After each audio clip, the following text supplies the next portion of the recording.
AMD Radeon RX 7600 XT launches with a large 16GB memory. AMD Radeon RX 7600 XT went on sale today, at a starting price of $330.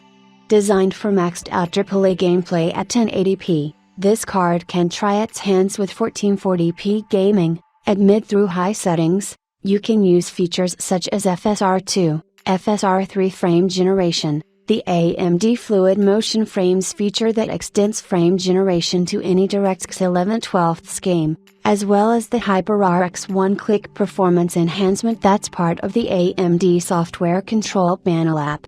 AMD had already maxed out all available shaders on the 6nm Navi 33" monolithic silicon, but has opted not to rope in the larger Navi 32" chiplet GPU for the RX 7600 XT.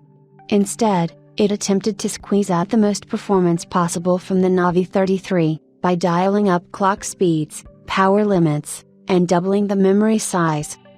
You still get 32 compute units on the RX 7600 XT, which are worth 2048 stream processors, 64i accelerators, 32i accelerators, 128 TMUs, and 64 OPS, but the 128-bit GDDR6 memory bus now drives 16GB of memory running at the same 18 Gbps speed, yielding 288 GB per second of bandwidth.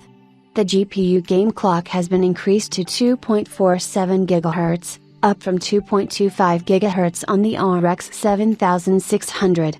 The power limit has been increased from 165W to 190W on the RX 7600 XT, and implementing DisplayPort 2.1 has been made mandatory for board partners. They can't opt for the DisplayPort 1.4a like they could on the RX 7600.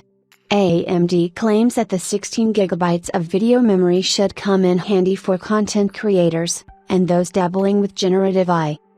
We have 3 reviews of the Radeon RX 7600 XT for you today, so be sure to check them all out. Sapphire Radeon RX 7600 XT Pulse, XFX Radeon RX 7600 XT Speedster Kick 309, AS Rock Radeon RX 7600 XT Steel Legend.